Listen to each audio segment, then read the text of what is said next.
আমি বর্তমানে মহাখালীর ডিএনসিসি হসপিটালে আছি, যেখানে আসলে শিশুদের জন্য হামাক্রান্ত শিশু যারা আছে বা হামের উপসর্গ নিয়ে যারা ভর্তি হচ্ছে তাদের জন্য একটা ডেডিকেটেড রুম দিয়ে দেওয়া হয়েছে। যদি একটু জানাতে চাই আপনাদেরকে, এই পাশটাতে প্রচুর পরিমাণ শিশু এখানে ভর্তি রয়েছেন যারা হামের নানা ধরনের উপসর্গ নিয়ে এখানে এসেছেন।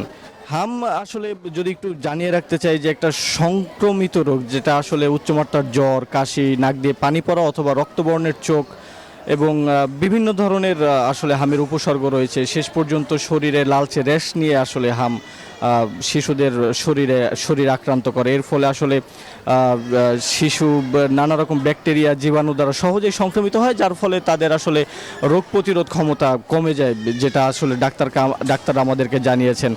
আসলে ডাক্তাররা আমাদেরকে যেটা বলছেন যে কয়েকজনের সাথে অনানুষ্ঠানিকভাবে আমাদের কথা হয়েছে, তারা যেটা বলছেন আসলে এখানে যেসব শিশুরা আসছেন, শিশুরা বেশিরভাগই আসলে আসছেন হামাক্রান্ত হওয়ার প্রায় 5-7 দিন পরে, যার ফলে তাদেরকে একটু চ্যালেঞ্জের মুখোমুখি হতে হচ্ছে এদেরকে সুস্থ করতে। তবে বর্তমান অবস্থা আমরা কয়েকজন অভিভাবক যারা আছেন এখানে তাদের সাথে কথা বলেছি, তারা যেটা বলছে আসলে তারা যেরকম অসুস্থতা নিয়ে, শিশুদের জটিলতা নিয়ে এখানে এসেছেন, নিয়মিত চিকিৎসা এবং পর্যাপ্ত পর্যবেক্ষণে থাকার কারণে তারা আসলে ধীরে ধীরে সুস্থ হয়ে উঠছেন।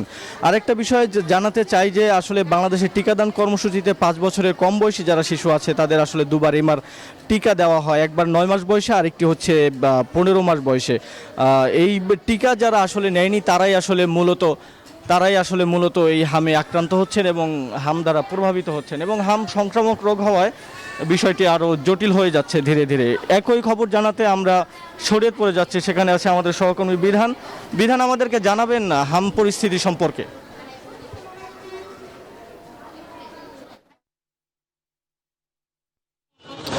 দেখুন ইমন, প্রত্যেক দিনই কিন্তু 2-4-10 জন করে হাম রোগে আক্রান্ত হচ্ছে। যদি শরীয়তপুর জেলার তথ্যটি বলি, শুধু গত 24 ঘন্টা, তাহলে কিন্তু গত 24 ঘন্টায় শরীয়তপুর জেলায় হামে আক্রান্ত রোগীর সংখ্যা 11 জন, আর সদর হাসপাতালে এখন পর্যন্ত কিন্তু হাম আক্রান্ত রোগী রয়েছে 12 জন।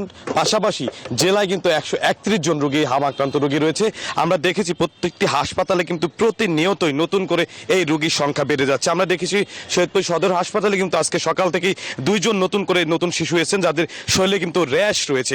অর্থাৎ তাদের মায়েরা বলছেন যে শুরুটা সর্দি কাশির মাধ্যমে হলেও পরবর্তীতে র্যাশ এবং অসহ্য যন্ত্রণা কিন্তু এই হামের উপসর্গগুলো দেখা দেয়। পাশাপাশি নানা ধরনের জটিলতা কিন্তু শিশুদের মধ্যে দেখা দিয়েছে।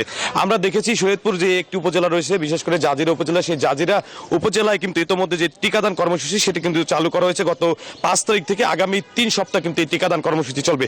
তবে যেহেতু জাজিরার পাশাপাশি অন্যান্য যে উপজেলাগুলো রয়েছে সেখানে কিন্তু এই হামের প্রাদুর্ভাব ছড়িয়ে পড়ছে, সেক্ষেত্রে প্রত্যেকটি উপজেলায় যদি এই হামের টিকার আওতায় নিয়ে আসা হয়, তাহলে কিন্তু যে ধরনের শিশুরা হাম রোগে আক্রান্ত হবে বা সম্ভাবনা রয়েছে তারা কিন্তু প্রশমিত হবে, এই রোগটি কিন্তু নির্মূল করা বা আগে থেকে কিন্তু নিয়ন্ত্রণ করা সম্ভব হয়ে তা বলছেন। পাশাপাশি আমরা চিকিৎসকদের সাথে কথা বলছি, চিকিৎসকরা যেমনটি বলছেন যে হাম রোগে আক্রান্ত হলে কোনোভাবে আতঙ্কিত হওয়া যাবে না, শিশুদেরকে আলাদাভাবে রাখতে হবে, পাশাপাশি তাদেরকে সুচিকিৎসার জন্য চিকিৎসকের কাছে নিয়ে আসতে হবে। তাহলে কিন্তু ওই হামের যে প্রভাব বা প্রাদুর্ভাব সেটি কিন্তু অনেকাংশে বিস্তার থেকে লাঘব করা সম্ভব হবে। পাশাপাশি সিভিল সার্জন থেকে কিন্তু কঠোর নির্দেশনা দেওয়া হচ্ছে, প্রত্যেকটি বাড়িতে গিয়ে যে শিশুরা রয়েছে তাদের কিন্তু হাম আক্রান্ত কিনা সেটি কিন্তু চিহ্নিত করা হচ্ছে, পরবর্তীতে তাদের সেই চিহ্নিতের ভিত্তিতে কিন্তু হাসপাতালে নিয়ে আসা হচ্ছে, এমনটি তারা বলছেন। তো এই ছিল শরীয়তপুর থেকে হাম রোগের সর্বশেষ তথ্য। আমরা চলে যাচ্ছি স্টুডিওতে, সেখানে রয়েছে আমাদের সহকর্মী মেঘলা। 200-র বেশি সার্ভিস ও ফিচারে লেনদেনের সব বিকাশ অ্যাপে সম্ভব।